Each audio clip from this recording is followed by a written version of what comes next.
ഇന്നലെ സർക്കാർ എനിക്ക് ഒരു ചുമതല തന്നു.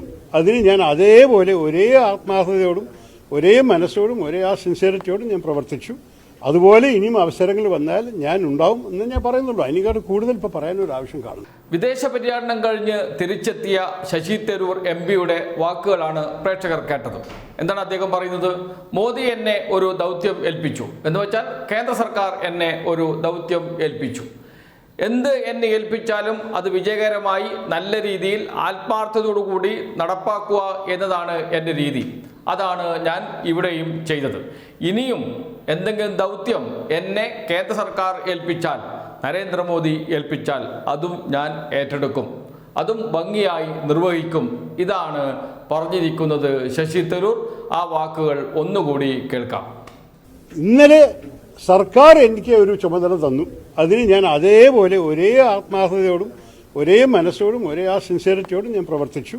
അതുപോലെ ഇനിയും അവസരങ്ങൾ വന്നാൽ ഞാൻ ഉണ്ടാവും എന്ന് ഞാൻ പറയുന്നുള്ളൂ. അതിനേക്കാൾ കൂടുതൽ ഇപ്പോൾ പറയാനൊരു ആവശ്യം കാണും. സിന്ദൂർ ഓപ്പറേഷന് ശേഷം ഇന്ത്യയുടെ നിലപാട് വിശദീകരിക്കാൻ വിവിധ രാജ്യങ്ങളിൽ ഇന്ത്യയുടെ പ്രതിനിധി സംഘം നേരിട്ട് ചെല്ലണം എന്ന് കേന്ദ്ര സർക്കാർ തീരുമാനിച്ചിരുന്നു. സർവകക്ഷി സംഘമാണ്. സർവകക്ഷി സംഘത്തിൽ പങ്കെടുക്കേണ്ട ആളുകൾ ഓരോ പാർട്ടിയും അവരുടെ നേതാക്കളുടെ പേര് വിവരണം തരണമെന്നും കേന്ദ്ര സർക്കാർ ആവശ്യപ്പെട്ടിരുന്നു. എന്നാൽ കോൺഗ്രസ് കൊടുത്ത പട്ടികയിൽ ശശി തരൂർ ഉണ്ടായിരുന്നില്ല. ശശി തരൂരിനെ ഒഴിവാക്കിയാണ് പട്ടിക നൽകിയത്. എന്നാൽ കേന്ദ്ര സർക്കാർ ശശി തരൂരിനെ ഉൾപ്പെടുത്തി. വെറും ഉൾപ്പെടുത്തുക മാത്രമല്ല, ഒരു സംഘത്തിൻ്റെ നേതാവാക്കുകയും ചെയ്തു. അത് കോൺഗ്രസിൽ വലിയ എതിർപ്പുണ്ടാക്കിയിരുന്നു. കോൺഗ്രസ് കൊടുത്ത പട്ടികയിൽ നിന്ന് ആളെ എടുക്കാതെ കോൺഗ്രസ് നേതാക്കളെ, കോൺഗ്രസ് എംപിമാരെ സ്വന്തം നിലയിൽ സെലക്ട് ചെയ്ത കേന്ദ്ര സർക്കാരിന്റെ നിലപാട് വലിയ വിമർശനത്തിന് ഇരയാവുകയും ചെയ്തിരുന്നു. അതോടൊപ്പം തന്നെ എന്തുകൊണ്ട് ശശി തരൂരിന്റെ പേര് കോൺഗ്രസ് കൊടുത്തില്ല എന്ന ചോദ്യം കോൺഗ്രസ് നേതൃത്വത്തിനെതിരെ ഉയരുകയും ചെയ്തിരുന്നു. കാരണം വിശ്വപൗരൻ എന്ന നിലയിൽ അറിയപ്പെടുന്ന ആളാണ് ശശി തരൂർ.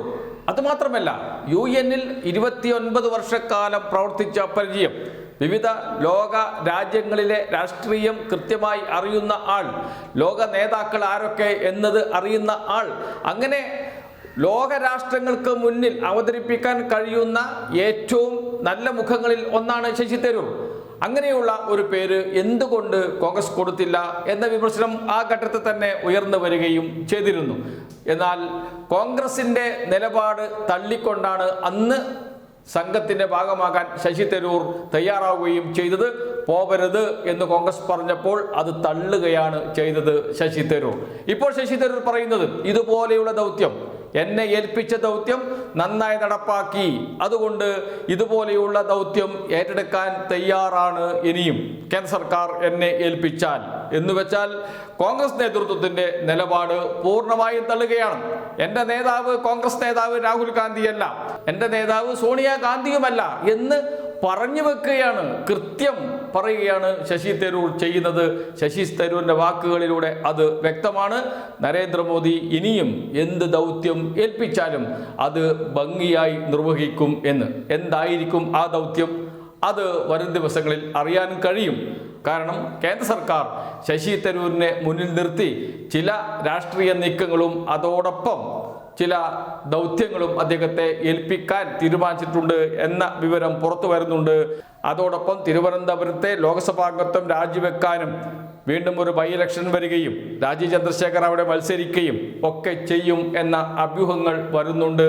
അങ്ങനെ ശശി തരൂർ ലോകപുരുഷനായി മാറുകയും തിരുവനന്തപുരം MP ആയി രാജീവ് ചന്ദ്രശേഖരെ കൊണ്ടുവരികയും ചെയ്യുക എന്ന നീക്കമാണ് BJP നടത്തുന്നത് എന്ന വിവരങ്ങളും സൂചനകളും പുറത്തുവരികയും ചെയ്യുന്നുണ്ട്. ഇതുവരെയും ആരും അത് സ്ഥിരീകരിച്ചിട്ടില്ല. എങ്കിലും കാര്യങ്ങൾ പോകുന്നത് അങ്ങോട്ട് തന്നെയാണ്.